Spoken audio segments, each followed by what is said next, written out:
2014 మీ అందరికీ గుర్తే ఉంటుంది. ప్రపంచ మహాసభలు జరుగుతూ ఉన్నాయి. ఎక్కడ? యుఎన్ఓ. అందులో 27th September 2014 United nations general assembly ఆ రోజు ప్రపంచ దేశాల ముందు మన భారతదేశ ప్రధానమంత్రి శ్రీ నరేంద్ర మోడీ గారు ఈ యోగా యొక్క విశిష్టతను తెలియజేస్తూ అక్కడ అన్ని దేశాల యొక్క ఆమోదంతో 21 June international day of yoga, అంతర్జాతీయ యోగా దినోత్సవము జరుపుకోవడానికి మన యుఎన్ఓలో అప్రూవల్ లభించింది మనకి. ఈ క్వశ్చన్ కూడా మీకు ఇంపార్టెంట్. ఈ పాయింట్ కూడా ఇంటర్నేషనల్ డే ఆఫ్ యోగా ఏ రోజు నాడు జరుపుకుంటాము, ఎందుకంటే యోగా వాలంటీర్స్ ప్రోగ్రామ్ ఇట్లాంటివి మిమ్మల్ని అడిగే అవకాశం ఉంటుంది అప్పుడప్పుడు. 21 జూన్, ఓకే, ప్రతి సంవత్సరం 21 జూన్ నాడు ఈ అంతర్జాతీయ యోగా దినోత్సవాన్ని మనం జరుపుకుంటూ ఉంటున్నాము. ఎప్పటి నుండి చేస్తున్నాం? ఇది 2015వ సంవత్సరం నుండి చేస్తున్నాం మనం. అంటే ఇప్పుడు ఎన్నో సంవత్సరం ఇది? 15, 16, 17, 18, 19, 20, 21, అంటే 7వ సంవత్సరంలో ఉన్నాం ఇప్పుడు మనం. Be with yoga, be with your family, do yoga with your family అనే క్యాప్షన్ తోటి 21 జూన్ 2021 నాడు మనం సెలబ్రేషన్ చేసుకోబోతున్నాం. అసలు యోగా యొక్క ప్రాముఖ్యత ఏంటిది? అసలు యోగా ఎక్కడికెళ్ళి స్టార్ట్ అయింది? ఇది ఈ 2015 నుంచి 14 నుంటే స్టార్ట్ అయిందా? అంతకుముందు నుంచి ఉందా? ఉంటే ఎక్కడ ఉంది ఇది? ఇంత క్రితము చాలా దేశాల వాళ్ళు అనుకునే వాళ్ళు యోగా అంటే అమెరికా వాడికి సంబంధించింది అని. 2014 నుండి మొదలైపోయింది. ప్రపంచ దేశాలన్నీ గుర్తిస్తున్నాయి యోగా అనేది భారతదేశంకు సంబంధించినటువంటిది. మరి భారతదేశంలో ఎప్పటి నుండి మొదలైంది ఇది? ఇది నిన్నగాక మొన్న వచ్చింది కాదు. ఎన్నో కొన్ని వేల సంవత్సరాల నుంచి మన దగ్గర ఉంది ఇది. మొట్టమొదట యోగా అనే పదము మనకు ఋగ్వేదంలో కనిపిస్తూ ఉంటుంది. యోగా పైన కొన్ని ఉపనిషత్తులు కూడా ఉన్నాయి. యోగా ఉపనిషత్తులు అని, మనకు దర్శనాలని ఉన్నాయి. షడ్ దర్శనాసు అంటాం మనము. భారతదేశంలో షడ్ దర్శనాలు అనేటువంటి చాలా అతి ప్రాముఖ్యమైనవి. షడ్ దర్శనాలలో యోగా అనేది ఒక దర్శనం. దర్శన అంటే philosophies, 6 philosophies of Indian system అంటారు ఇంగ్లీష్లో. సాంఖ్యము, వేదాంతము, పూర్వమీమాంసము, ఉత్తర మీమాంసము, న్యాయ, వైశేషిక. యోగా ఒక దర్శనము. ఈ యోగా ఎక్కడి నుండి మొదలైంది అంటే ఆది యోగి శివ అంటాం మనం. ఆదినాథుడు, ఆది యోగి శివ. మరి దర్శనంలో చూసినట్టయితే ఈ 6 దర్శనాలలో యోగాకి మహర్షి పతంజలి పేరు ఇవ్వడం జరుగుతుంది. సో ఎవరి మహర్షి పతంజలి? మహర్షి పతంజలి మన ఉపనిషత్తులలో, మన వేదాస్లలో ఉన్నటువంటి యోగ వాంగ్మయాన్ని క్రోడీకరించి ఒక దగ్గరికి తీసుకొని వచ్చి యోగ సూత్రాలు అనేటువంటి ఒక నిర్వచనం చేశారు. యోగ సూత్రాలని రచించడం జరిగింది. అందుకోసమని మనం యోగ దర్శనానికి పితామహుడుగా ఋషి మహర్షిని మనం చెప్పడం జరుగుతుంది. ఈ మహర్షి పతంజలి పైన ఒక శ్లోకం కూడా ఉంది, మనకి చాలా మంది తెలిసే ఉంటుంది. యోగేన చిత్తస్య పదేన వాచాం మలం శరీరస్య చ వైద్యకేన యోపాకరోత్తం ప్రవరం మునీనాం పతంజలిం ప్రాంజలిరాణతోస్మి. ఈ పతంజలి మహర్షి మనకి 3 విధాలుగా సహాయపడుతూ ఉన్నాడు. ప్రతి ఒక్క జీవికి ఈ 3 చాలా ముఖ్యమైన విషయాలు. ఏంటా 3 ముఖ్యమైనవి? ఒకటి మన మైండ్ అంటే మెదడు. రెండవది మన యొక్క వాచ, వాచ అంటే మనం మాట్లాడేది. మూడవది మన యొక్క శరీరము. ఎవరయ్యా గొప్ప యోగి అంటే ఎవరైతే ఈ మూడింటిని అలైన్మెంట్ చేస్తారో, అలైన్మెంట్ అంటే ఏకతాటిపై ఉంచుతారో వారు గొప్ప యోగి. మనసు ద్వారా ఏదైతే ఆలోచిస్తున్నారో, నోటి ద్వారా ఏదైతే మాట్లాడుతున్నారో, శరీరం ద్వారా ఏదైతే చేస్తున్నారో ఈ మూడు ఒకటే అయి ఉండాలి. ఎవరైతే ఈ మూడు ఒకటే విధంగా ఉంచుతారో వారు గొప్ప యోగి. అందుకోసమని పతంజలి మహర్షి ఈ మూడిటికి సంబంధించినటువంటి విధానాన్ని మనకు ఇచ్చారు. యోగ శాస్త్రం ద్వారా మన మనసు యొక్క మేనేజ్మెంట్, ఇంగ్లీష్లో చెప్పాలంటే మైండ్ మేనేజ్మెంట్ అంటారు. మనసు యొక్క నియంత్రణ, మనసు యొక్క ప్రభావితం ఏ విధంగా చేయాలి, మనసుకి ఏ విధంగా శిక్షణ ఇవ్వాలి, దీన్ని యోగ శాస్త్రం ద్వారా పాణిని మహర్షి రాసినటువంటి వ్యాకరణ సూత్రాల పైన పతంజలి మహర్షి గొప్ప భాష్యం రాశారు. దాన్ని మహాభాష్యం అని అంటాము. మహాభాష్యం ద్వారా మనం ఏ విధంగా మాట్లాడాలి, మనం ఏ విధంగా శౌచం, ద ప్యూరిటీ, క్లీన్లీనెస్ సరిగ్గా ఉండాలి, పవిత్రంగా ఏ విధంగా ఉండాలి మన యొక్క మాటలు అనేది మనకు వ్యాకరణం ద్వారా, అదేవిధంగా శరీరం ఏ విధంగా చక్కగా ఆరోగ్యంగా పెట్టుకోవాలి అనేటువంటి ఆయుర్వేదం ద్వారా పతంజలి మహర్షి మనకు పూజనీయుడయ్యాడు ఈ మూడింటిని మనకు ఇచ్చేసి. సో మీకు ఒక ప్రశ్న నేను అడిగాను అనుకోండి ఎప్పుడైనా భవిష్యత్తులో, యోగ సూత్రాస్, యోగా దర్శనంని కంపైల్ చేసిన వాళ్ళు ఎవరు, క్రోడీకరించిన వారు ఎవరు అని అంటే మహర్షి పతంజలి అని మీరు చెప్పగలగాలి. అంతేనా? ఇంకొకటి, ఈ యోగం అనేది నేను మీకు చెప్పాను ఇందాకే ఋగ్వేదంలో నుంచి వస్తుంది అని. ఋగ్వేదంలో కూడా కనపడుతుంది.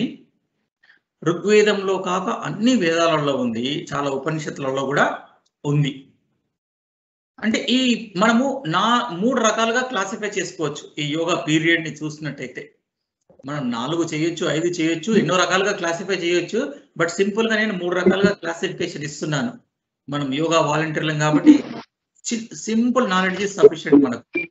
ఒకటి, పతంజలి సమయాన్ని క్లాసికల్ పీరియడ్ అంటాం మనం. క్లాసికల్ పీరియడ్ అంటే యోగా యొక్క కాంటెంపరీ క్లాసికల్ ముఖ్యమైన టైం ఏది అంటే పతంజలి మహర్షి పీరియడ్. పతంజలి కన్నా ముందుగా ఉండేదాన్ని వేదిక్ పీరియడ్ అంటాము. పతంజలి తర్వాత ఉన్న పీరియడ్ దాన్ని పోస్ట్ క్లాసికల్ అంటాం. పోస్ట్ క్లాసికల్ అంటే పతంజలి మహర్షి తర్వాత. దాంట్లో ఎవరెవరు వస్తారు? మనం అందరము పోస్ట్ క్లాసికల్లోనే వస్తాం. సో ఈ యోగము 3 భాగాలుగా కనుక డివైడ్ చేస్తే టైం ప్రకారం Vedic period, Patanjali's period and after Patanjali, Patanjali తర్వాత పీరియడ్, ఆధునిక కాలము. ఆధునిక కాలం అంటే పతంజలి మహర్షి తర్వాత. ఇప్పుడు మిమ్మల్ని ఎవరైనా అడిగాను అనుకో, స్వాత్మారామ ఏ కాలానికి చెందినవాడు, వేదిక్ పీరియడా లేదంటే పతంజలి పీరియడ్ వాడా, పతంజలి తర్వాతనా అంటే పతంజలి తర్వాత ఆధునిక కాలం, పోస్ట్ క్లాసికల్ అంటాం దీన్ని. ఓకే, సో ఇది ఈ యోగా అనేది మెయిన్ గా మైండ్ మేనేజ్మెంట్ పైన ఉంటుంది. పతంజలి యోగ సూత్రాస్ లో మనకు ఒక బ్యూటిఫుల్ డెఫినేషన్ వస్తుంది. యోగ చిత్తవృత్తి నిరోధ. నిర్వచనం, యోగా యొక్క నిర్వచనము ఏంటిది? చిత్తవృత్తి నిరోధ. చిత్త అంటే మనసుగా అనువదించుకుందాం ఇప్పుడు. వృత్తి అంటే మనసులో వచ్చేటువంటి ఒక ఆలోచనలు. నిరోధ, నిరోధ అంటే నిర్మూలించడము ఆర్ తీసివేయడం. దేనిని తీసివేయాలి? మనసులో ఉండే ఆలోచనలనా? ఒకతను ఒక డాక్టర్ దగ్గరికి వెళ్ళాడట. డాక్టర్ నాకు చాలా తలనొప్పిగా ఉంది అని చెప్పాడట. అప్పుడు డాక్టర్ ఏమన్నాడంటే, ఓ నీకు తలనొప్పిగా ఉందా? నీకు తల ఉంది కాబట్టి నీకు తలనొప్పిగా ఉంది. నువ్వు తలను తీసేసేయి, తలనొప్పి పోతుంది. మీ డాక్టర్ మీకు అట్లనే చెప్తే సరిపోతుందా? ఊకుంటారా?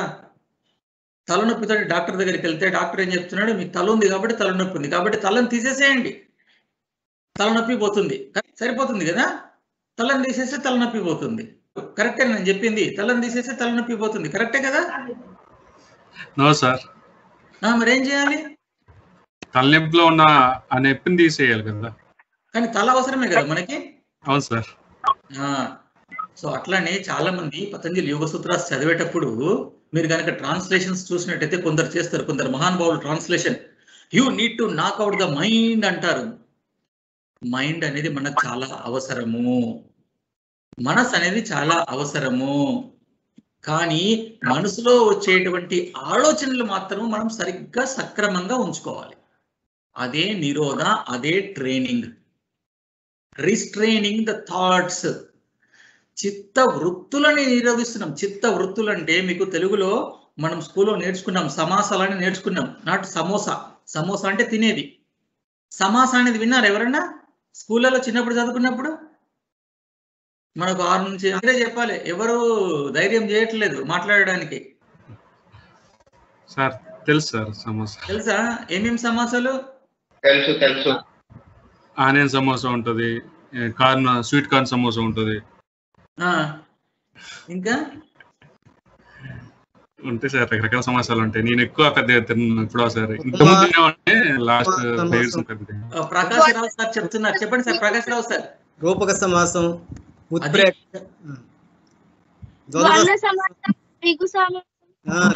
Very good. ఇప్పుడు వచ్చారు ఆలు సమోసా, కార్న్ సమోసా, దీనికి వెళ్ళిపోయారు.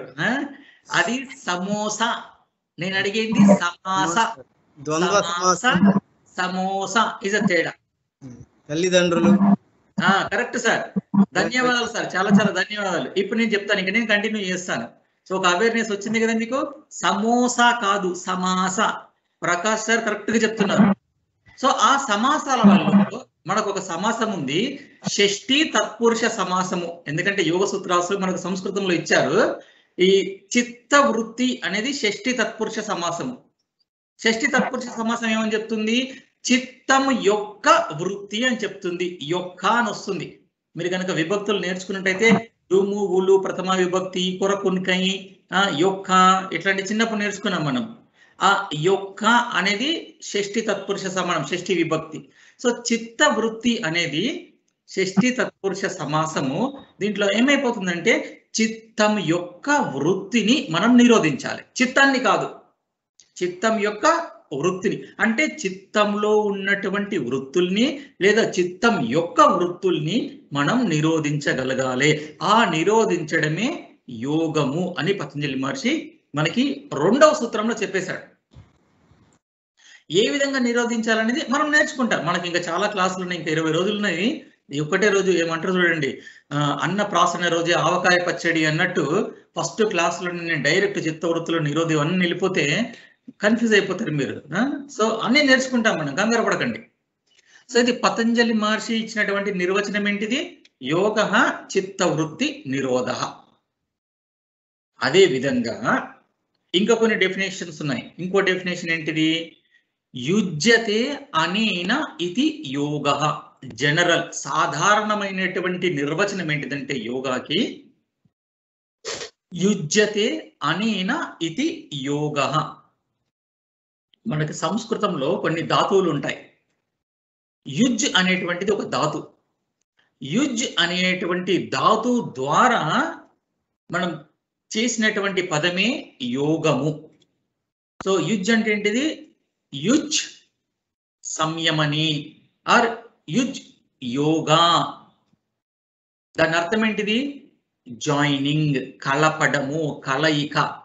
కలయికనే యోగము అంటాము. ఎప్పుడైతే కలయిక అనే పదాన్ని నేను వాడానో, ఎప్పుడు కలయిక జరుగుతుంది? కలయిక జరగడానికి ఎన్ని అవసరము? మినిమం 2. ప్రకాష్ సార్ కరెక్ట్ చెప్తున్నారు, సిగ్నల్స్ ఇచ్చే పర్ఫెక్ట్ సార్. సో మినిమం 2 ఉండాలి. మనం కలయిక అన్నప్పుడు మినిమం 2 కంటే ఎక్కువ కూడా ఉండొచ్చు, కానీ ఒకటే ఉంటే దానిలో అది కలయిక ఉండదు కదా. 2 ఉండాలి. మరి ఏంటి ఆ 2?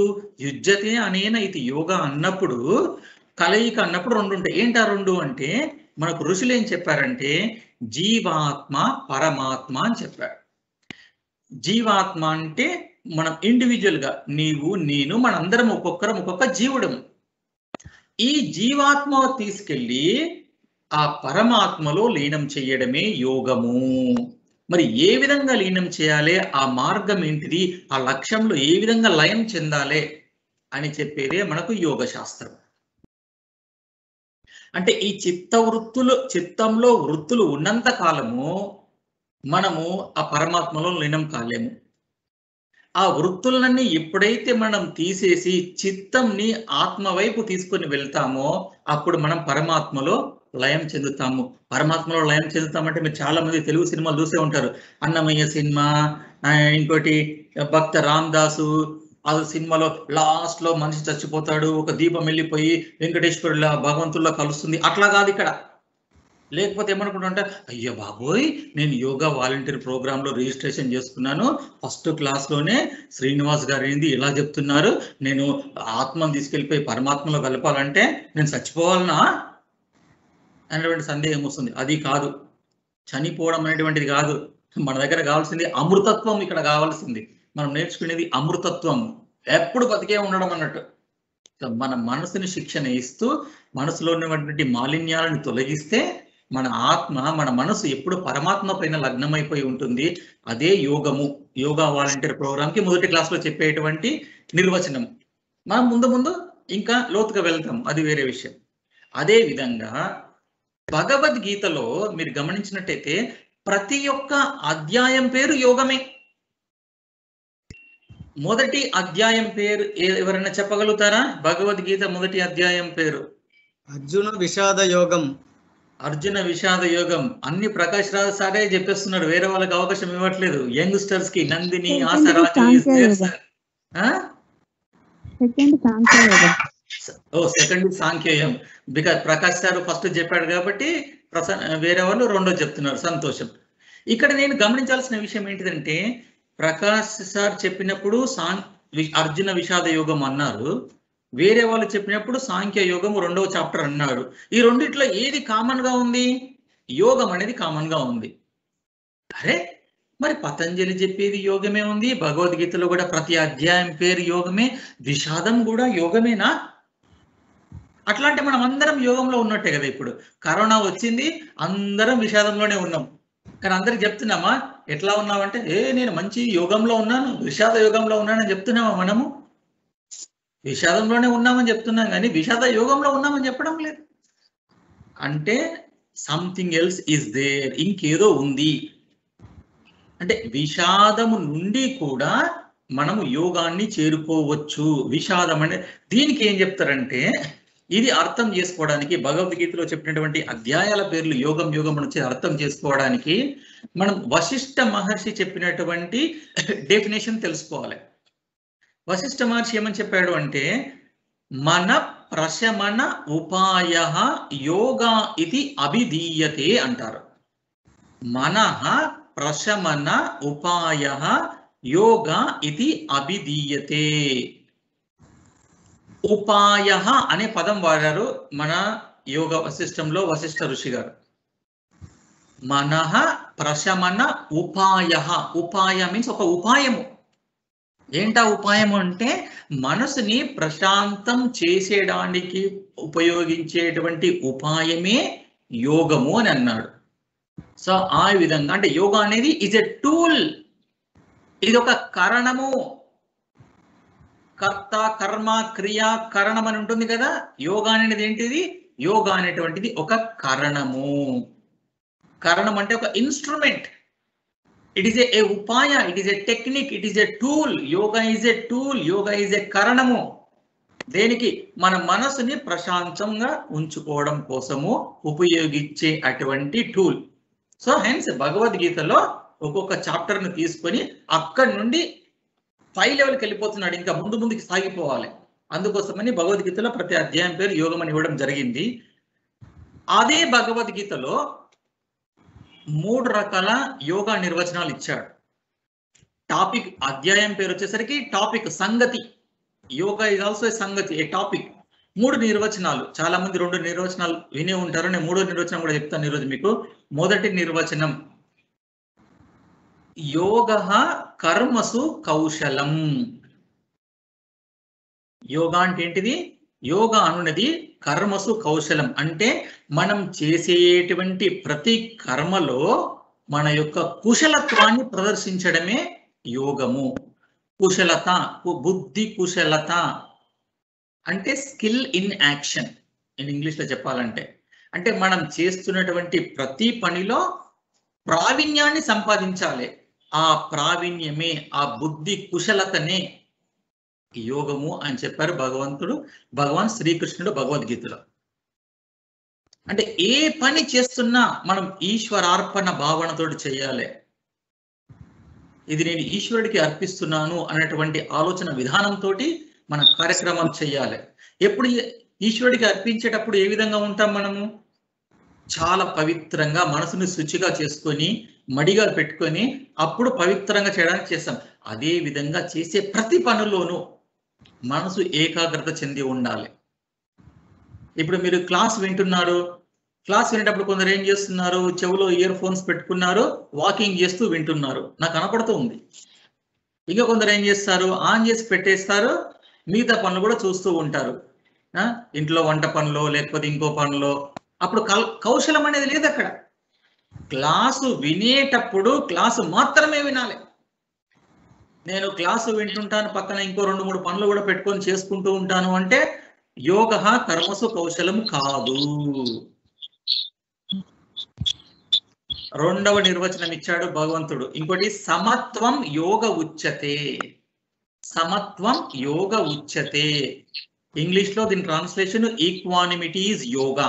తెలుగులో సమత్వం, మన యొక్క మనసును సమస్థితిలో ఉంచుకోవడమే యోగము. మరి సమస్థితి అంటే ఏ సందర్భంలో సమస్థితిలో పెట్టుకోవాలి? భగవంతుడు చెప్తాడు ఇంకో శ్లోకంలో, ఇష్టానిష్టోపపత్తిషు. మనము ఏ కార్యక్రమం చేసినా, ఏ పని చేసినా మనకు ఫలితం ఏ విధంగా ఉంటుంది?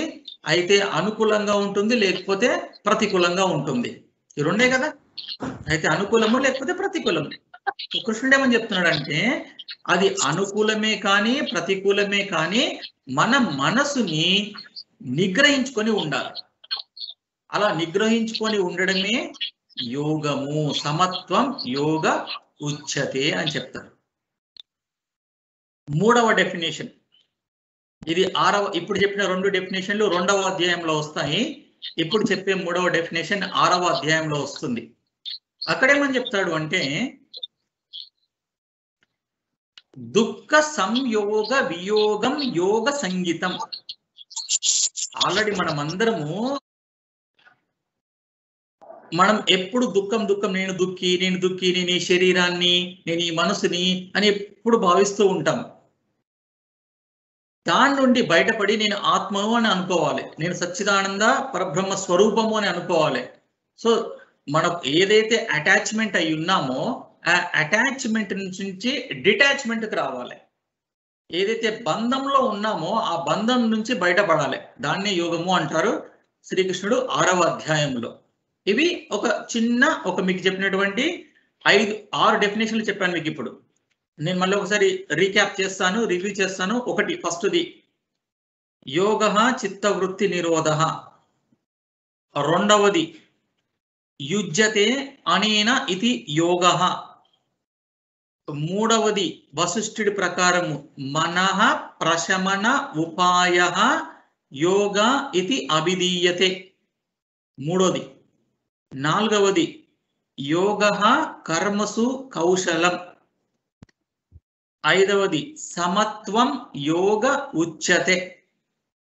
ఆరవది దుఃఖ సంయోగ వియోగ.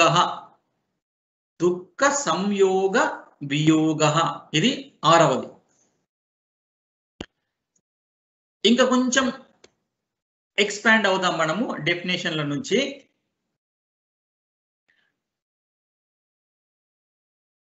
ఈ మోడర్న్ టైంలో చూసినట్టయితే ఆధునిక కాలంలో యోగాకి చాలా ప్రాముఖ్యత పెరిగింది. ఏ విధంగా అంటే, ఈ యోగా అనేది మనం తీసుకెళ్లి పరమాత్మలో కలపడమే కాకుండా యోగా ద్వారా మన యొక్క ఆరోగ్యం ఎంతో మంచిగా అవుతుంది. ఆరోగ్యం స్థితి బాగా ఉంటుంది. ఎన్నో లైఫ్ స్టైల్ డిజార్డర్స్, ఈ మానసిక వ్యాధుల నుంచి యోగా ద్వారా చాలా మంది విముక్తి పొందుతున్నారు. నేను చెప్పేది మన దేశంలోనే కాదు, ఎన్నో దేశాలలో యోగా ద్వారా మానసిక వ్యాధులన్నీ పోతున్నాయి. మానసిక వ్యాధులకి కొన్ని ఉదాహరణలు చెప్పండి. ఇప్పుడు డయాబెటీస్ ఉంది, షుగర్ వ్యాధి కూడా మానసిక వ్యాధే. అది ఫస్ట్ మనసులో స్టార్ట్ అవుతుంది. మనసులో స్టార్ట్ అయ్యి కొన్నాళ్ళకి శరీరం పైన ప్రభావాన్ని చూపిస్తుంది. వాటిని మానసిక వ్యాధులు అంటారు. మనసు ద్వారా మొదలయ్యి శరీరం పైన ప్రభావాన్ని చూపించే వ్యాధులు మానసిక వ్యాధులు. ఇంకా కొన్ని వ్యాధులు ఉంటాయి. ఫర్ ఎగ్జాంపుల్ మనం ఏదైనా తింటున్నాము, అందులో తినే దాంట్లో కొంచెం ఏదో విషపూరితంగా ఉంది, మనకు ఏమవుతుంది, పొట్ట కొంచెం గడబడ అయిపోతుంది. అది మానసిక వ్యాధి కాదు, ఎందుకంటే తినే ఆహారం ద్వారా వచ్చింది కాబట్టి. లేదంటే మనం నడుస్తూ ఉన్నాం, ఒకటేసారి పడిపోయాం, కాలుకో చేతికో గాయం అవుతుంది, అది మానసిక వ్యాధి కాదు. సో వ్యాధులు అనేటువంటి 2 రకాలుగా విభజించారు మన వాళ్ళు. ఒకటి మనసు ద్వారా వచ్చేటువంటి వ్యాధుల్ని మానసిక వ్యాధులు అని, శరీరం ద్వారా డైరెక్ట్ గా వచ్చేసే వాటిని శారీరక వ్యాధులు అని అంటాం. శారీరక వ్యాధులకి వాటి ట్రీట్మెంట్ వాటికి ఇవ్వాల్సిందే మనము. నీకు ఫుడ్ అన్నంలో ఏదైనా పాయిజన్ అయిపోతే నేను అప్పుడు మెడిటేషన్ చేస్తాను, నేను ధ్యానం చేస్తాను, ప్రాణాయామం చేస్తాను, నా విషయం పోతుంది అంటే పోదు. కడుపులో డాక్టర్ దగ్గరికి వెళ్ళాల్సిందే, ఏదో ఒకటి మందు తీసుకోవాల్సిందే. కింద పడ్డాము, గాయం అయింది, నేను ఇట్లే ఉంటాను, నేను ఆసనాలు వేసుకుంటూ ఉంటాను, గాయం పోతుంది అంటే మనం గాయం తీసుకెళ్ళి సెప్టిక్ కాకుండా మందు వేసుకోవాల్సిందే. మరి యోగా మనకి ఎక్కడ ఉపయోగపడుతుంది? మానసిక వ్యాధులు. అయ్యో నా జీవితం ఇట్లయింది, నా జీవితం అట్లయింది, నాకు చిన్నప్పుడు అట్లయింది, పెద్ద పెరిగిన తర్వాత అట్లయింది, నన్ను చిన్నప్పుడు మా నాన్న కొట్టాడు, నేను ఇంకా మర్చిపోలేదు. ఏదో ఒక సందర్భం వస్తుంది, అన్ని గుర్తు చేసుకొని బాధపడుతూ ఉంటాము. ఆఫీస్కి వెళ్తావు, ఆఫీస్కి వెళ్తే నీకు కావాల్సింది ఒకటి రాలేదు, పక్క వాడికి వెళ్ళిపోయింది ప్రమోషన్, నీకు రావాలి ప్రమోషన్, వేరే వాళ్ళకి ఇచ్చారు ప్రమోషన్. అప్పుడు ఏం చేస్తా, అయ్యో నాకు చిన్నప్పటి నుండి అంతే, నాకు స్కూల్లో కూడా అంతే, నాకు ఫస్ట్ ర్యాంక్ రావాలనుకున్నాను కానీ నాకు రాలేదు, పక్కోడికి వెళ్ళిపోయింది. నేను పెళ్లి చేసుకునేటప్పుడు పెళ్లి చూపులకు వెళ్ళాను, ఆ అమ్మాయికి నేను నచ్చలేదు, లేదంటే అబ్బాయికి నేను నచ్చలేదు, మా పక్కింటోడు వెళ్ళి చూశాడు, వాడికి నచ్చింది, వాడు చేసుకున్నాడు, నాకు రావాల్సిన ప్రమోషన్ రాకలేదు, ఎప్పుడు నాకే జరుగుతుంది, నాకే జరుగుతుంది, నేను నేను నేను నేను నేను నేను నాకేనా నాకేనా నాకేనా అని బాధపడతా ఉంటాం. కానీ ఇప్పుడు మనకు సంతోషం జరిగింది అనుకో, ఒకసారి కూడా ఆలోచించాం, అయ్యో నాకు చాలా సంతోషం జరిగింది, నాకు మంచి జరిగింది, నాకే ఎందుకు మంచి జరుగుతుంది, పక్కడికి ఎందుకు జరగట్లేదు మాత్రం ఆలోచించాం. కొంచెం అటు ఇటు అయితే నాకెందుకు నాకెందుకు నాకెందుకు, ఇదొకటి. ఇంకోటి జలసి, అసూయ. అసూయ ద్వారా కూడా ఈ మానసిక వ్యాధులు వస్తాయి. ఈ మానసిక వ్యాధులకు యోగం ద్వారా చక్కటి లాభం జరుగుతూ ఉంది, ఎంతో ఉపయోగపడుతుంది. ఆ ధ్యానము, ఆసనాలు, ప్రాణాయామము, యమనియమాలు, ఆ ప్రత్యాహారము, ఇవన్నిటి ద్వారా ఎంతో లాభం చేకూరుతుంది మనకు. ఇవన్నీ మనం ముందు ముందు క్లాసులలో తెలుసుకోబోతున్నాం ఇవన్నీ, ఓకేనా? యోగాన్ని ఎన్నో రకాలుగా యోగాలు ఉన్నాయి, అందులో 4 అతి ముఖ్యమైనవి. చాలా ఉన్నాయి కానీ అందులో 4 ముఖ్యమైనవి. ఏంటా ముఖ్యమైనవి అంటే, నేను స్వామి వివేకానందుడి విధానంలో చెప్తాను ఇది మీకు. స్వామి వివేకానందుడు ఒక కొటేషన్ చెప్తాడు, నేను ఇంగ్లీష్ లో చెప్తూ దాన్ని తెలుగులో చెప్తూ ఉంటాను. Each soul is potentially divine. Each soul is potentially divine. ప్రతి ఒక్క జీవి దివ్యాత్మ స్వరూపుడు. పొటెన్షియల్లీ డివైన్, దివ్యాత్మం అనేటువంటిది ప్రతి ఒక్క జీవిలో ఆ దివ్యాత్మ అనేటువంటిది ఉంది. నేను స్వామి వివేకానంద చెప్తాడు next line, each soul is potentially divine, we have to manifest that divinity. ఆ యొక్క దివ్యాత్వాన్ని మనము ప్రకటీకృతం చేయాలి. ప్రతి ఒక్క జీవి దివ్యాత్మ స్వరూపుడే. మీరు బయట ఉపన్యాసాలు వింటుంటే చెప్తుంటారు చాలా మంది, దివ్యాత్మ స్వరూపులారా అంటారు. ఆ దివ్యాత్మ మనలో ఉంది, మనలో ఉన్నటువంటి దివ్యాత్మని మనము బయటికి ప్రకటీకృతం చేయాలి. ఏ విధంగా ప్రకటీకృతం చేయాలి? స్వామి వివేకానంద చెప్తాడు, controlling the nature internally and externally. మన యొక్క స్వభావాన్ని, మన యొక్క ప్రకృతిని, లోపలి ప్రకృతిని, బయటి ప్రకృతిని మనం కంట్రోల్ చేయాలి. కంట్రోల్ అంటే దానిపైన మనం ఒక ఇది తీసుకొని రావాలి. కంట్రోల్ అంటే తెలుగులో ఏమని చెప్తాము దాన్ని?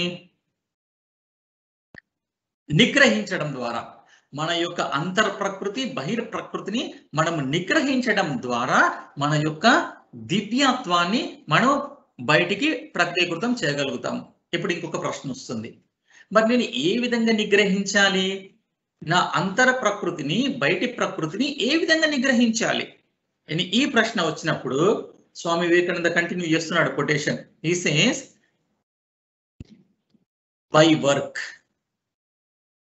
వర్క్ అంటే కర్మ, ఇక్కడ కర్మ అంటే కర్మయోగ, by work, by karma yoga,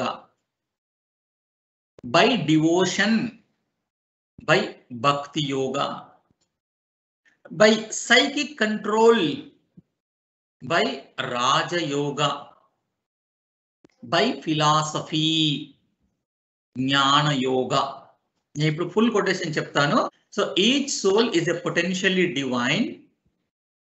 We have to manifest the divinity by controlling the nature internally and externally.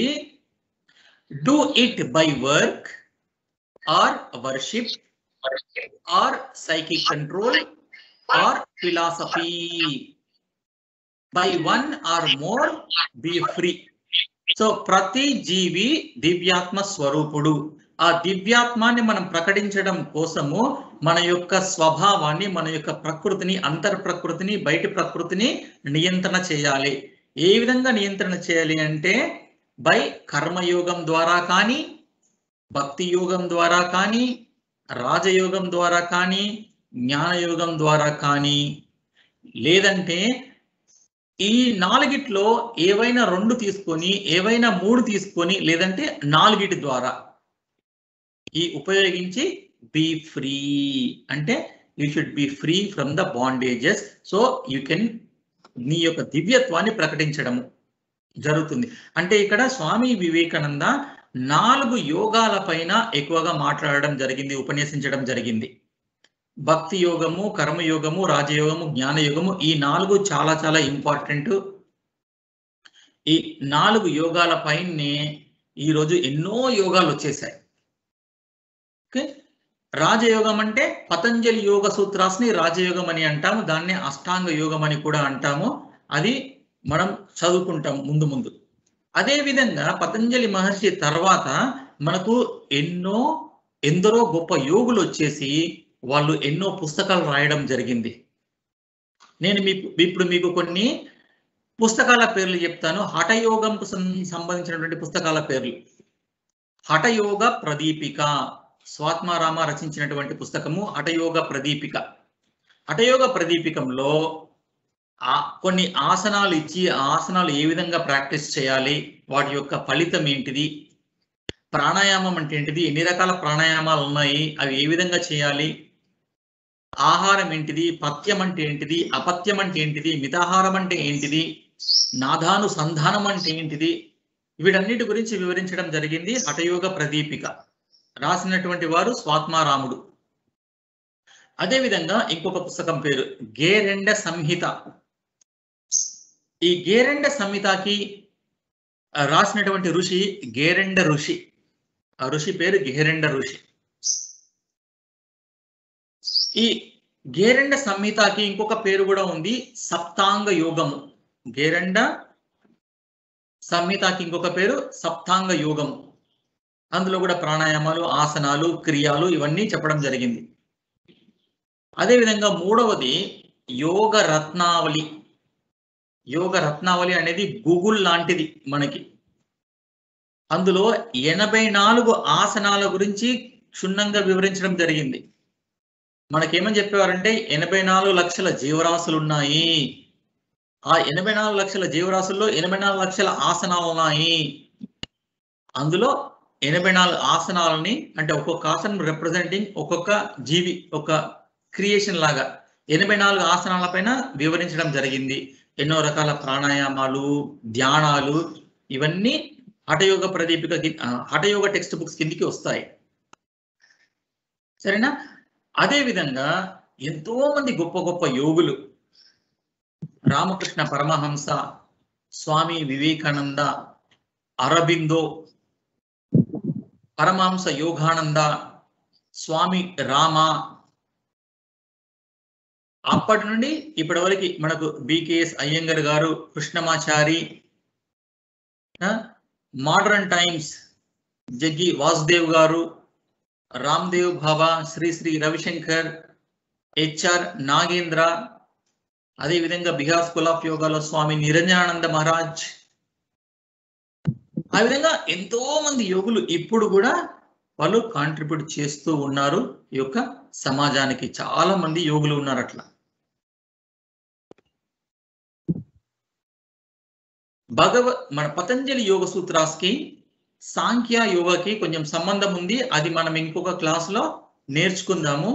ఈ రోజు ఇంతవరకు మనకి సరిపోతుంది. ఎందుకంటే ఈ రోజు నేను చెప్పినటువంటి టాపిక్స్ ని, ఈ అంశాలపైన ముందు మళ్ళీ చర్చించుకోబోతున్నాం.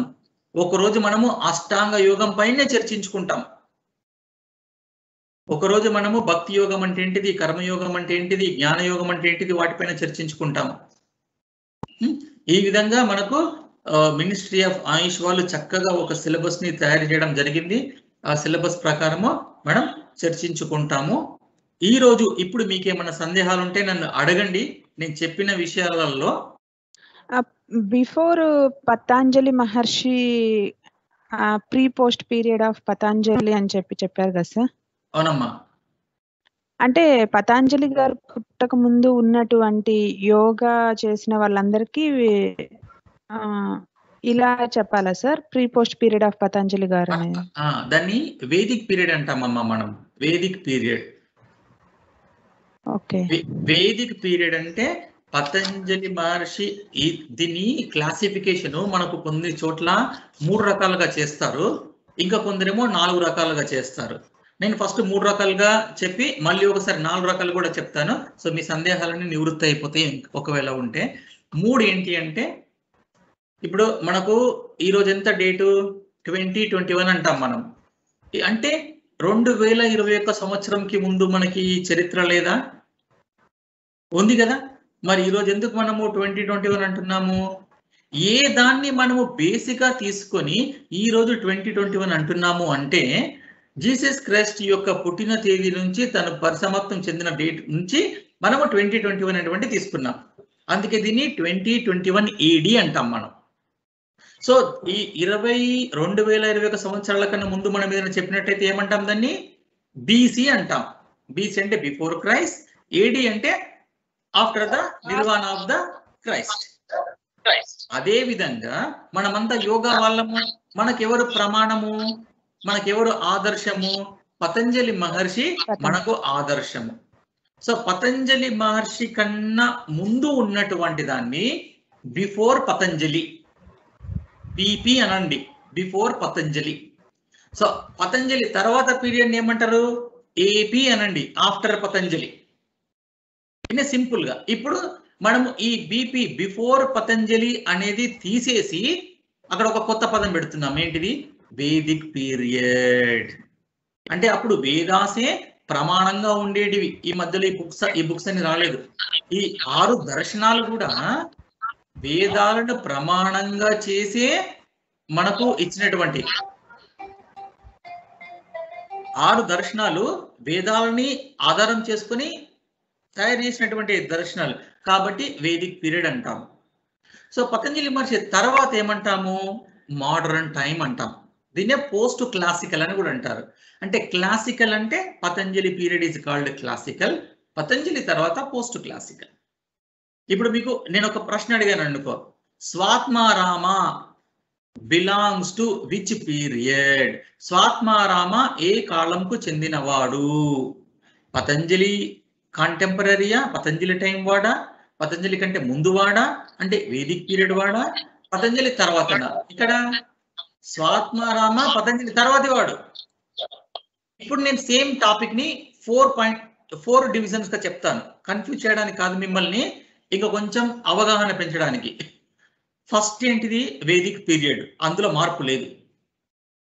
అప్పుడు ఏంటంటే వేదాలనే మనం ముఖ్యంగా తీసుకునే వాళ్ళము. కొన్నాళ్ళ తర్వాత ఏమైంది? ఈ వేదాస్లో అన్నిటినీ ఫాలో కాకుండా వేదంలో ఉపనిషత్తులు అనేటువంటివి ఉన్నాయి.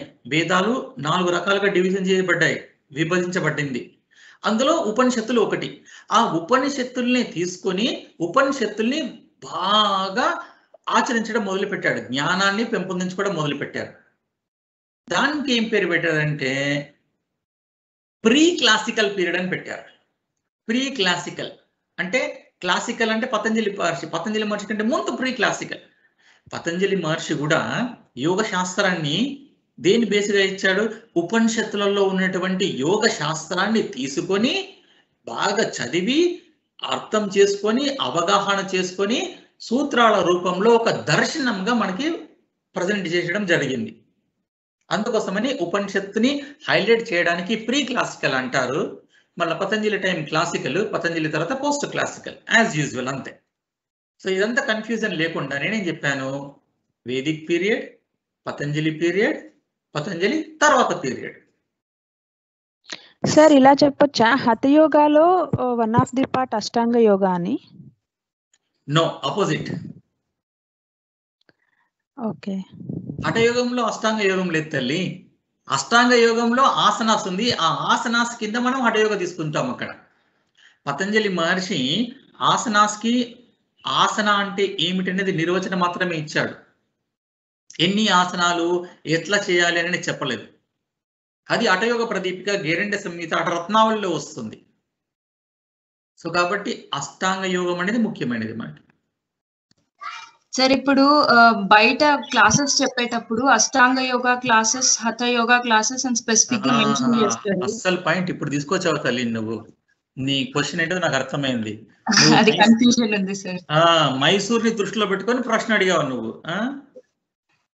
మైసూర్లో ఓకే, నేను ఒకటి చెప్తానమ్మా. ఇందాక సుధాకర్ గారు నన్ను ఇంట్రడ్యూస్ చేసేటప్పుడు త్రిసంధ్య యోగా అని చెప్పి ఒక పదాన్ని వాడాడు. Is a founder of the Trisandhya Yoga అని. అదృష్టం బాగుండి ఇంకో 10 సంవత్సరాలు బాగా పాపులర్ అయ్యాను అనుకోండి. బాగా పాపులర్ అయిపోయి నా స్టూడెంట్స్ అందరూ ఎక్కడెక్కడ నేర్చుకొని చేస్తున్నారో వాళ్ళని మీరు ఎవరైనా అడిగారు అనుకో, మీరు ఏం యోగా ఫాలో అవుతారు అంటే వాళ్ళు ఏం చెప్తారంటే త్రిసంధ్య యోగా అంటారు. అట్లానే శివానంద యోగా అనేది ఒక పాపులర్ ఉంది. ఇప్పుడు కృష్ణమాచార్య యోగా అని ఒక పాపులర్. అష్టాంగ అనేటువంటి పేరును తీసుకొని పట్టాభి జోయిష్ వీళ్ళు వాళ్ళ సెంటర్ పేరు పెట్టుకున్నారు, వాళ్ళ ఆర్గనైజేషన్ పేరు, వాళ్ళ స్కీమ్ పేరు. సో అష్టాంగ యోగాని పాపులర్ చేశారు. ఆ అష్టాంగ యోగాకి పతంజలి మహర్షి సూచించినటువంటి అష్టాంగ యోగాకి సంబంధమే లేదు. అర్థమవుతుందా తల్లి? అర్థమవుతుంది సార్. ఇప్పుడు మనకు తిరుపతిలో వెంకటేశ్వర స్వామి ఉన్నాడు, మా ఇంట్లో అబ్బాయి కూడా ఉన్నాడు, వాడి పేరు కూడా వెంకటేశ్వర. మనం కన్ఫ్యూజ్ అయిపోతాం. వెంకటేశ్వర గురించి నేను చెప్తున్నాను, అరే మా అబ్బాయి వెంకటేశ్వర ఉన్నాడు, వీడు చాలా నాటి, వీడు ఇట్లా చేస్తాడు అట్లా చేస్తాడు అంటే, అయ్యో ఏంటండి శ్రీనివాస్ గారు తిరుపతి వెంకటేశ్వరుని మీరు అలా అంటారు ఏంటి అన్నారు అనుకోండి. ఎందుకంటే మీ దృష్టిలో తిరుపతి వెంకటేశ్వరుడు ఉన్నాడు, నా దృష్టిలో మా అబ్బాయి వెంకటేశ్వరుడు ఉన్నాడు. నేను పేరు పెట్టుకున్నాను మా వాడికి, తిరుపతి దేవుడు. తిరుపతి దేవుడు అంటే నాకు ఇష్టం కాబట్టి మా వాడికి ఆ పేరు పెట్టుకున్నాను. అట్లానే మైసూర్లో వీళ్ళు వాళ్ళ యోగాకి, వాళ్ళ ప్రక్రియకి అష్టాంగ అనే పేరు పెట్టుకున్నారు. సో అష్టాంగ యోగాగా పాపులర్ అయ్యారు. నథింగ్ రాంగ్, తప్పేం లేదు అందులో. అట్లా ఇప్పుడు శివానంద ఆశ్రమంలో కూడా యోగా నేర్పిస్తాను. నేను శివానంద ఆశ్రమంలో ఒక ఫ్యాకల్టీని వరల్డ్ వైడ్ గా వాళ్ళకి సెంటర్లు ఉన్నాయి ప్రపంచంలో ఎన్నో దేశాలలో. వాళ్ళందరూ ఏమంటారంటే శివానంద యోగా అంటారు. మీరు గూగుల్లో కూడా తర్వాత కొట్టండి, శివానంద యోగా అని కొట్టండి, పొల్లుగా మీకు వెబ్సైట్లు ఓపెన్ అయిపోతూ ఉంటాయి. నిజంగా శివానంద యోగానా? శివానంద ఎప్పుడు దాన్ని శివానంద యోగా అనలేదు. శివానంద ఏం చేశాడు, స్వామి శివానంద వాళ్ళ శిష్యులకి యోగం నేర్పించాడు. ఆ శిష్యులు ఏం చేశారు, గురుగారి పేరు మీద శివానంద యోగా సెంటర్ అని పెట్టుకున్నారు. అక్కడ నేర్చుకున్న వాళ్ళంతా శివానంద యోగా అని పేరు పాపులర్ చేశారు. అయ్యంగర్ యోగా అంటాం మనం. What is that Iyengar yoga అంటే? అయ్యంగర్ దగ్గర నేర్చుకున్నటువంటి శిష్యులు నేర్పించే యోగాని అయ్యంగర్ యోగా అంటాం. అట్లానే అష్టాంగ యోగా. ఇంకొకటి ఉంది విన్యాస యోగా అంటారు. అర్థమైందా తల్లి? ఇప్పుడు అష్టాంగ యోగా, విన్యాస యోగా, శివానంద యోగా, అండ్ భవిష్యత్తులో రేష్మా యోగా కూడా రావచ్చు. అప్పుడు మళ్ళీ మేము క్లాసెస్ తీసుకునేటప్పుడు అందరు మమ్మల్ని ప్రశ్న అడుగుతారు, సార్ రేష్మా యోగా గురించి చెప్పండి సార్ అంటారు. అంటే రేష్మా దగ్గర రేష్మా ఏదైతే క్లాసులు నేర్పిస్తుందో, యోగా నేర్పిస్తుందో ఆ యోగా క్లాసెస్ కి రేష్మా యోగా అని చెప్పాలి. ఇంక మేము మీ ఇన్స్టిట్యూట్ పేరు నువ్వు యోగా సెంటర్ పెట్టుకుంటావు, రేష్మా యోగా సెంటర్ అని పెట్టుకుంటావు, తప్పేం లేదు కదా. అట్లానే ఈ పేర్లు. అట్లానే క్రియాయోగం అని ఇంకొక పదం ఉంది. పతంజలి మహర్షి 2వ అధ్యాయంలో చూపిస్తాడు క్రియాయోగా అని. మీరు క్రియాయోగాన్ని గూగుల్లో టైప్ చేశారనుకో, యోగద సత్సంగ సొసైటీ పరమహంస యోగానంద వారి ఆర్గనైజేషన్ సంబంధించినటువంటి క్రియాల గురించి వస్తాయి అన్ని. మరి అది వేరు, పతంజలి చెప్పినటువంటి క్రియాయోగ వేరు. ఇప్పుడు మీకు ఇంకొకటి కూడా చెప్తా. మన శ్రీ రవిశంకర్ గారు ఉన్నారు, ఆర్ట్ ఆఫ్ లివింగ్. అక్కడ ఒక ఫేమస్ టెక్నిక్ ఉంది, సుదర్శన క్రియ అంటారు. మరి ఆ సుదర్శన క్రియ అంటే ఏంటిది? శ్రీ శ్రీ రవిశంకర్ గారు ఆ యొక్క పద్ధతికి ఇచ్చినటువంటి పేరు సుదర్శన క్రియ. మరి క్రియ అంటే మనకు క్రియాస్ కూడా ఉన్నాయి కదా యోగంలో, జలనీతి, సూత్రనీతి ఇవన్నీ క్రియాస్ కిందికి వస్తాయి. సుదర్శనుడు అంటే మన విష్ణువు దగ్గర ఉన్నటువంటి సుదర్శన చక్రము. అంటే సుదర్శన చక్రము పవర్ఫుల్. ఇంకా ఫైనల్ గా సుదర్శన చక్రం వదిలిపెట్టాడంటే ఏదైనా దానికి వశం కావాల్సిందే. అంటే అంత పవర్ఫుల్ అని చెప్పడం కోసము శ్రీశ్రీ గారు సుదర్శన క్రియ అని పెట్టారు. ఓకేమా? నేమ్స్ ఎందుకు అలా పెడుతున్నారు సార్ వాళ్ళు? రవిశంకర్ సార్ కానివ్వండి. మీ పేరు ఏం పేరు? కిరణ్ కుమార్ సార్. మీ ఫాదర్ నీకు కిరణ్ కుమార్ అని ఎందుకు పెట్టాడు పేరు? జస్ట్ వాళ్ళు క్యాజువల్ గా పెట్టారు సార్. వాళ్ళు కూడా అంతే. మీకు కూడా పిల్లలు ఉన్నారా?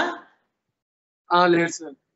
ఓకే సరే, మీరు పిల్లల పేరు పెట్టేటప్పుడు బాగా ఆలోచించండి. ఈసారి ఫ్యూచర్లో ఎవరైనా అడగొచ్చు మీ పిల్లల్ని ఎందుకు నీకు ఈ పేరు పెట్టారు అనేది. నువ్వు చెప్పగలగాలి రీజన్ ఎందుకు పెట్టారంటే మీరు శ్రీశ్రీని అడగాలి, శ్రీశ్రీ గారు మీరు ఎందుకు పేరు పెట్టారు అని. ఇప్పుడు నువ్వు నన్ను అడిగావు అనుకో, మీ అబ్బాయికి వెంకటేశ్వరాన్ని ఎందుకు పేరు పెట్టారంటే నేను చెప్పగలుగుతా. త్రిసంధ్య యోగాలయ అనేది మీరు ఎందుకు పేరు పెట్టారంటే నేను చెప్పగలుగుతా. శ్రీ శ్రీ రవిశంకర్ గారు సుదర్శన క్రియాన్ని ఎందుకు పేరు పెట్టారంటే మనం రవిశంకర్ గారిని అడగాలి. కరెక్టేనా అండి? కిరణ్ గారు కరెక్టేనా చెప్పింది? అది ప్రతిదానికి కారణం ఉంటుంది. కాకపోతే ఆ కారణము మనకంటే బాగా ఎవరైతే పెట్టారో వాళ్ళు బాగా చెప్పగలుగుతారు. ఇప్పుడు మనం ఏం చెప్పినా అది ఊహించి చెప్పడమే జరుగుతుంది తప్ప వాళ్ళ మనసులో దూరి చెప్పలేం మనం. శ్రీ శ్రీ రవిశంకర్ గాని, పరమహంస యోగానంద గాని వీళ్ళంతా గొప్ప గొప్ప మహానుభావులు. వాళ్ళ మనసులో మనమేలా దూరగలుగుతాం చెప్పు? మన మనసే మనకు సరిగ్గా ఉండేది, వాళ్ళ మనసులోకి వెళ్తామా? సో వారు చెప్తే అది చాలా బాగుంటుంది. మనం జస్ట్ గెస్ట్ చేయగలుగుతాం అంతే. ఎందుకంటే రేష్మా గారు అష్టాంగ యోగా అని అడిగారు. నేనేమో అష్టాంగ యోగా అంటే పతంజలి మహర్షి అష్టాంగ యోగా, హఠ యోగా అని అడిగికి వెళ్ళాను. సో తను క్లారిటీ ఇచ్చేసరికి మైసూరు నుంచి అప్పుడు తనకి నేను క్లారిఫై చేయగలిగా. ఆ పేరు ఎందుకు పెట్టారంటే వాళ్ళ ఇష్టం, అది నథింగ్ రాంగ్. పెట్టకూడదని ఏం రూల్ లేదు కదా, మనకి రాజ్యాంగం ఏం చెప్పదు కదా మీ పేరు పెట్టుకోకూడదని. ఎస్, లాస్ట్ క్వశ్చన్ ఎవరైనా సరే. Sir this is Sivaramakrishna sir. నా పేరు శివరామకృష్ణ అండి. సార్ చెప్పండి సార్. మీరు 6 డెఫినేషన్స్ ఇచ్చారు సార్ మొత్తం ఇక్కడ యోగా గురించి 6 డెఫినేషన్స్ ఇచ్చారు. దానిలో ఫస్ట్ డెఫినేషన్ యోగాత్ చిత్తవృత్తి నిరోధ అని చెప్పారు. లార్డ్ కృష్ణ గారు 2వ అధ్యాయం భగవద్గీత 2వ అధ్యాయంలో సమత్వం యోగం ఉచ్యతే అని చెప్పారు. అవును. అక్కడ సమత్వం యోగం ఉచ్యతే అన్నప్పుడు everything is uniform, right sir? Everything is uniform. Everything is uniform అని చెప్పట్లేదు. Everything you have to look at uniformly. That means that there exist 2 persons, sir. Then look at me mean that the person who observes and the person, the thing which is being observed. There are 2 things are there. నేను మీకు సమత్వం యోగ ఉచ్యతే అని చెప్పిన వెంటనే మీకు ఇంకొక line కూడా చెప్పాను. నేను ఏం చెప్పాను? ఇష్టానిష్టోపపత్తిషు అన్నాను నేను. దానికంటే సమత్వం యోగ ఉచ్యతే అని చెప్పిన దానికంటే ముందు కూడా నేను ఇంకొక డెఫినేషన్ చెప్పా, యోగ కర్మసు కౌశలం అని. నేను చెప్పిన ఆర్డర్ కి ఒక ఇంటెన్షన్ ఉంది. నేను మీకు ఒక క్లియర్ గా చెప్తాను ఇప్పుడు మీ దానికి. మనము ఏదైనా పని చేసేటప్పుడు మనకు ఎన్ని రకాలుగా అవకాశం ఉంటుంది? కర్తుం, అకర్తుం, అన్యదా కర్తుం. కర్తుం నాకు ఒక పని చెప్పారు, నేను కర్తుం ఐ కెన్ డూ ఇట్. అకర్తుం నేనేం చెప్తాను, నేను చేయను అని చెప్తాను. అన్యదా కర్తుం అదే పని నేను డిఫరెంట్ గా చేయొచ్చు. అదే విధంగా మనము ఏ పని చేసినా ఫలితం అనేది ఉంటుంది. Newton's 3rd law every action will have equal and opposite reaction. 3rd law మనం చేసే ప్రతి పనికి ఫలితం అనేది ఉంటుంది. కర్మ ఫిలాసఫీ మనది. ఇప్పుడు నేను ఏ పని చేసినా ఫలితం ఉంటుంది కాబట్టి ఆ ఫలితం ఎన్ని రకాలుగా ఉంటుంది? 3 రకాలుగా ఉండడానికి అవకాశం ఉంది. ఏంటా 3 రకాలు? ఒకటి, నేను ఏ విధంగానైతే ఆశించానో ఆ విధంగా ఉండడము. రెండవది, నేను ఆశించిన దానికంటే ఎక్కువగా ఉండడము. మూడవది నేను ఆశించిన దానికంటే తక్కువగా ఉండడం. Yeah. నాలుగో ఆప్షన్ ఉందా అక్కడేమన్నా? లేదు. లేదు. అంటే నేను ఏ పని చేయాలన్నా భగవంతుడు నాకు 3 ఆప్షన్స్ ఇచ్చాడు. ఐ కెన్ యూజ్ నా బుద్ధి, ఏదైనా ఒకటి చూజ్ చేసుకుంటా. అదే విధంగా నాకు మనం చేసిన ప్రతి పనికి ఫలితం కూడా ఉంటుంది. ఆ ఫలితం ఈ 3 విధానాలలో ఏదో ఒకటై ఉంటుంది. 3 కలిసి ఉండవు కదా, ఏదో ఒకటే ఉంటుంది. సో అప్పుడు శ్రీకృష్ణుడు ఏం చెప్తున్నాడంటే, ఈ ఫలితం నీకు అనుకున్న దానికి అనుకున్నట్టుగా ఉన్నా, అనుకున్న దానికంటే ఎక్కువగా ఉన్నా, అనుకున్న దానికంటే తక్కువగా ఉన్నా, నువ్వు సమదృష్టితో ఆ ఫలితాన్ని స్వీకరించు అని చెప్తున్నాడు. ఆ ఫలితాన్ని సమదృష్టితో స్వీకరించడమే, ఆమోదించడమే యోగము అని చెప్తున్నాడు. లేదంటే ఏమవుతుంది అంటే, ఇక్కడ ఫలితం కొంచెం అనుకున్న దానికంటే ఎక్కువ రాగానే ఏమంటాం, నా అంత హీరో ఎవరు లేడు, నేనేం చేసినా సూపర్, చలో let me throw the party, ఈరోజు ఈవినింగ్ పార్టీ చేసుకుందాం పద. లేదంటే ఏమవుతుంది, అనుకున్న దానికంటే తక్కువ వచ్చింది అనుకో, అయ్యో నేను ఫెయిల్ అయిపోయానే, నాకు తక్కువ వచ్చింది అని మానసిక బాధ అయిపోయి, ఎంతమంది 10th క్లాస్ రిజల్ట్ వచ్చిన తర్వాత, ఇంటర్మీడియట్ రిజల్ట్ వచ్చిన తర్వాత, డిగ్రీ రిజల్ట్ వచ్చిన తర్వాత మార్కులు తక్కువ వచ్చాయని సూసైడ్ చేసుకున్న వారు ఉన్నారు చెప్పండి. మనకు చాలా మంది ఉన్నారు కదా. పెద్ద పెద్ద బిజినెస్ మ్యాగ్నెట్లు బిజినెస్ లో కొంచెం లాస్ రాగానే ఆత్మహత్య చేసుకుంటున్నారు. ఐఐటి చదువుకునే వాళ్ళు 100కి 100% రాలేదు, 98% వచ్చింది అని చెప్పి ఆత్మహత్య చేసుకుంటున్నారు. మీకు ఇంకొక ఉదాహరణ చెప్తా. ఫేస్బుక్ లో ఒక పోస్ట్ పెట్టి ఎవరు లైక్ కొట్టలేదని చెప్పి ఆత్మహత్య ప్రయత్నం చేశాడో ఓ వ్యక్తి. ఏం చెప్తాను చెప్పండి. అందుకే భగవద్గీత ఏం చెప్తుంది, ఫలితం 3 రకాలుగా ఉంటుంది, ఏదైనా రావచ్చు. నువ్వు నీ దృష్టిని సమత్వ భావనతోటి నువ్వు యాక్సెప్ట్ చేయి. యాక్సెప్ట్ చేసినంత మాత్రాన నువ్వు మళ్ళా ప్రయత్నం చేయొద్దు అని చెప్పట్లేదు అక్కడ కృష్ణుడు. ఇప్పుడు నేను గనుక వచ్చిన ఫలితాన్ని యాక్సెప్ట్ చేస్తే అప్పుడు నా మనసు ప్రశాంతంగా ఉండి నాకు ఎందుకు తక్కువ మార్కులు వచ్చాయి అనేది నేను ఆలోచించగలుగుతా. ఎక్కడ తప్పు పోయిందో నేను తెలుసుకొని నేను భవిష్యత్తులో మళ్ళా తప్పు జరగకుండా చూసుకోవడానికి అవకాశం ఉంటుంది. ఒకవేళ అనుకున్న దానికంటే ఎక్కువ వచ్చాయనుకోండి, ఓహో నేను ఈ విధంగా చేయడం వల్ల నాకు మంచి మార్కులు వచ్చాయి, ఇదే పద్ధతిని నేను భవిష్యత్తులో కూడా కొనసాగిస్తే నేను ఎప్పుడు ఇదే ఆ విధంగా ఆనందంగా ఉంటాను అనుకోవడానికి అవకాశం ఉంటుంది. అంటే సార్ అక్కడ అనుకునేది కూడా చిత్తవృత్తే కదా అంటున్నా సార్ నేను. అవును, అబ్సల్యూట్లీ చిత్తవృత్తే కాదని అనడం లేదు కదా. అప్పుడు అది యోగా కాదు కదా, యోగం కాదు కదా. అది యోగం కాదని ఏ విధంగా చెప్తావు నువ్వు? యోగా ఇది చిత్తవృత్తి నిరోధ అన్నారు కదా డెఫినేషన్. సమత్వ దృష్టి ఎప్పుడైతే ఉంటుందో నీలో ఇష్ట అనిష్ట వృత్తులు అనేటువంటి పోతున్నాయి. Okay okay. ఇప్పుడు నువ్వు చిత్తవృత్తి నిరోధ అంటే ఇప్పుడు నువ్వు సమాధి ఉన్నప్పుడు ధ్యానం చేసేటప్పుడు కూడా నీలో వృత్తి ఉంటుందా ఉండదా?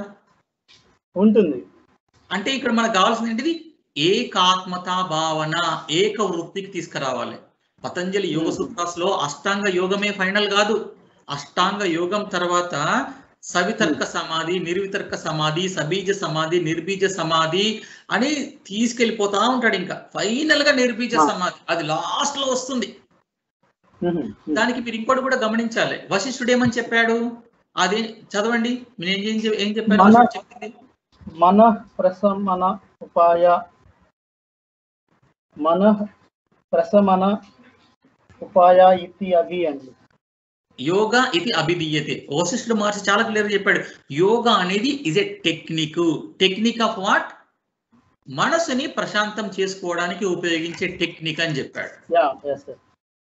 సో ఇట్లా ఒక్కొక్క ఋషి మనకు ఒక్కొక్క రకమైనటువంటి నిర్వచనం ఇచ్చాడు. ఇప్పుడు మనం ఏం చేయాలి అంటే ఈ అన్ని నిర్వచనాలని మన దగ్గర పెట్టుకొని మనము ఏ స్టేజ్ లో ఉన్నామో తెలుసుకొని దాన్ని తీసుకొని అక్కడి నుండి మన ప్రయాణాన్ని మొదలు పెట్టాలి.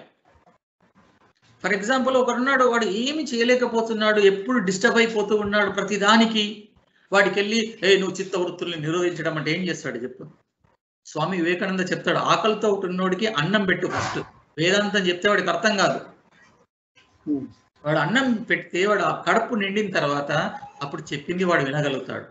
అదే ఇవన్నీ స్టేజెస్. అందుకే మీకు భగవద్గీత ఒక్కొక్క చాప్టర్ కి యోగం అనేటువంటి పేరు చెప్పింది. సో ఇప్పుడు మీరు అర్థం చేసుకోవాల్సింది ఏంటంటే శివరామకృష్ణ గారు, యోగా అనే దానికి మీరు ఒకటే డెఫినేషన్ ఇచ్చేసి ఇదే నేను పట్టిన కుందేలుకి 3 కాళ్ళు అని అనుకోకూడదు మనం ఇక్కడ. అందుకోసమని రకరకాలుగా నిర్వచనాలు రకరకాల ఋషులు చెప్పారు మనకి. అర్థమవుతుందా? Very good, I'm happy. మంచి మంచి ప్రశ్నలు అడుగుతున్నారు మీరంతా. So will conclude. ఆల్రెడీ మనకి 12:15 అయిపోతుంది. నేను క్లోజింగ్ ప్రేయర్ చెప్తాను. ఓకే. ఓం సర్వే భవంతు సుఖినః, సర్వే సంతు నిరామయాః, సర్వే భద్రాని పశ్యంతు, మా కశ్చిద్ దుఃఖభాగ్ భవేత్. ఓం శాంతి శాంతి శాంతి.